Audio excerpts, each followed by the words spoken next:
이번 영상에서는 이재명의 발언 하나가 왜 이렇게까지 파장을 일으키고 있는지 깊이 짚어보겠습니다. 최근 국무회의에서 반중 시위를 공개적으로 비판한 이재명의 발언에 다이빙 주한 중국 대사가 한국 고위층의 조치를 높이 평가한다라며 화답했습니다.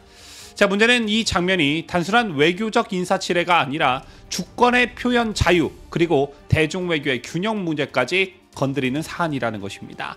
자, 오늘 영상에서는 사건의 전말, 중국 대사의 발언 의도 그리고 반드시 짚어야 할 국가 안보와 외교적 리스크를 분석하겠습니다.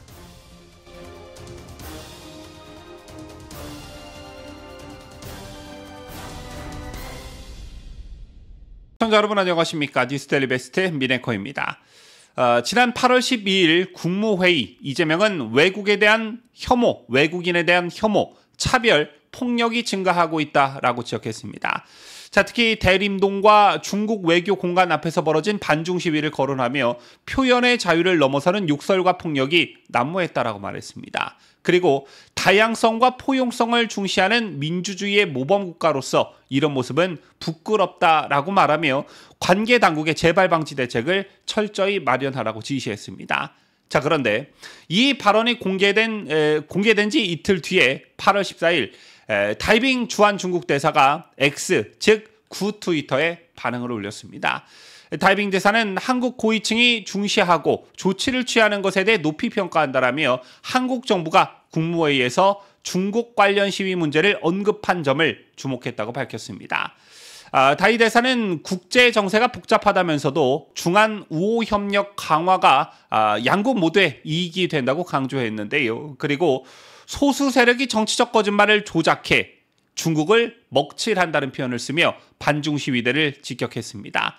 쟤는 사실상 한국 내 반중 여론을 거짓 선동으로 규정하고 정부가 이를 단속해야 한다는 압박성 메시지를 던진 것으로 볼 수 있습니다. 자, 문제는 바로 여기서 시작됩니다. 대통령이 반중 시위를 비판하고 중국 대사가 이를 공개적으로 환영하는 그림은 국민들 입장에서는 한국 정부가 중국 편에 선 것 아닌가라는 인상을 줄 수 있습니다. 또한 표현의 자유를 침해하는 외교 구도라는 비판이 이미 나오고 있습니다. 국가 지도자가 외국 대사와 같은 목소리를 내는 순간 외교적 독립성과 주권 이미지는 흔들릴 수 있기 때문인데요. 더 나아가 좌파 진영이 반미 시위를 벌였을 때 정권이 이를 표현의 자유라는 이름으로 용인했던 사례와 비교하면 형평성 논란이 커집니다. 미국 대사관 앞에서 반미 집회, 한미동맹 비판 구호 등은 묵인하면서 반중 시위만 문제 삼는다면 이건 더 큰 문제가 될 수 있다는 것입니다. 한국 사회의 반중 정서는 단순한 혐오가 아닙니다. 그 뿌리는 깊고 지난 1, 20년 이상 누적된 외교 안보 갈등과 경제적 충돌에서 비롯됐습니다.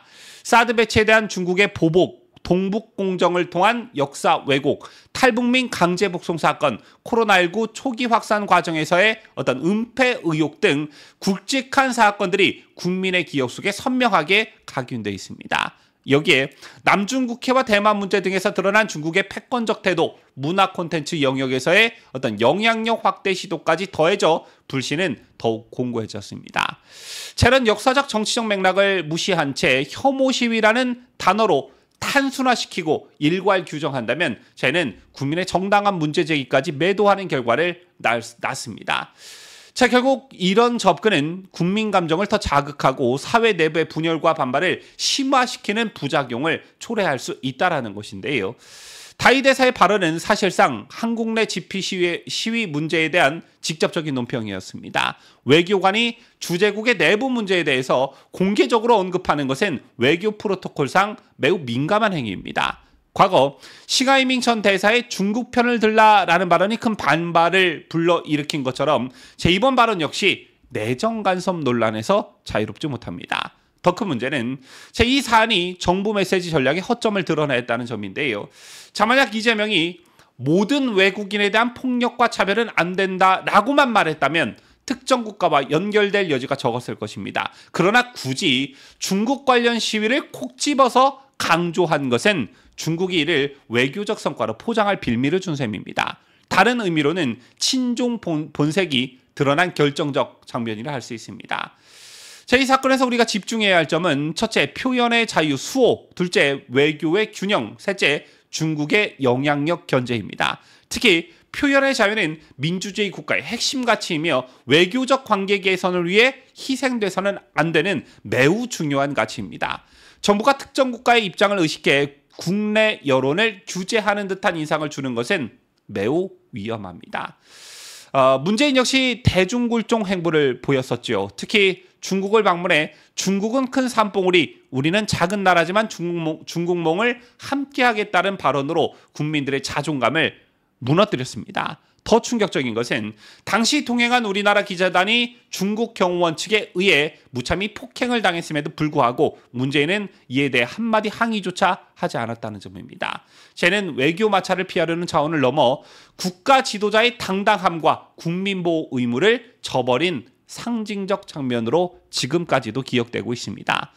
중국은 이번 발언을 한국 고위층의 태도 변화로 기록할 가능성이 높습니다. 그리고 이를 향후 협상이나 외교 현장에서 지렛대로 활용할 수가 있습니다. 예를 들어 무역 분쟁이나 안보 문제에서 한국이 이미 반중 시위 단속을 약속한 전례가 있다는 식의 논리를 전개할 수 있다는 것입니다. 즉 강하게 나가면 한국은 굴종한다는 힘의 균형이 깨질 수 있다는 것이겠지요. 반중 여론이 강한 국내 상황에서 이번 발언은 정치적으로도 부담이 될 수 있습니다. 야당은 물론 중도층에서도 왜 중국 눈치를 보느냐라는 비판이 확산될 가능성이 큽니다. 특히 이재명은 과거에도 중국을 향해 쉐쉐라는 발언으로 논란이 된 전력이 있지요. 자, 이러한 전례가 이번 사안과 맞물리면서 이재명의 친중 성향 의혹을 더욱 강화시키고 있습니다. 이런 여론 악화는 향후 총선과 대선에서도 강력한 정치적 변수로도 작용할 수가 있습니다. 외교에서 일정한 유연함은 필요합니다. 하지만 그것이 국민의 자유와 자존을 짓밟는 변명으로 쓰여서는 절대 안 됩니다. 이번 사건은 한중 관계의 민감성을 적나라하게 드러냈고 더 나아가 정권이 얼마나 쉽게 중국 눈치를 보는지 국민 앞에서 당당함을 잃었는지를 보여주는 그런 사례입니다. 이제는 모호한 외교 문구 뒤에 숨지 말고 명확하게 국민 편에 서서 주권을 수호하겠다는 의지를 행동으로 보여주지 않으면 민심이 난리 날 것입니다. 그렇지 않으면 이재명 정권은 친중 정권이라는 낙인을 피할 수 없을 것입니다. 시청자 여러분, 외교는 국익을 위한 것이지만 국익은 국민의 자유와 자존감 위에서 지켜질 때 비로소 그 의미가 있습니다. 이번 사안을 계기로 표현의 자유와 외교적 유연성 사이의 균형점을 다시 생각해야 할 때가 아닌가 싶습니다. 지금까지 저는 자유대한민국을 소화하는 뉴스데일리베스트 민혜커였습니다.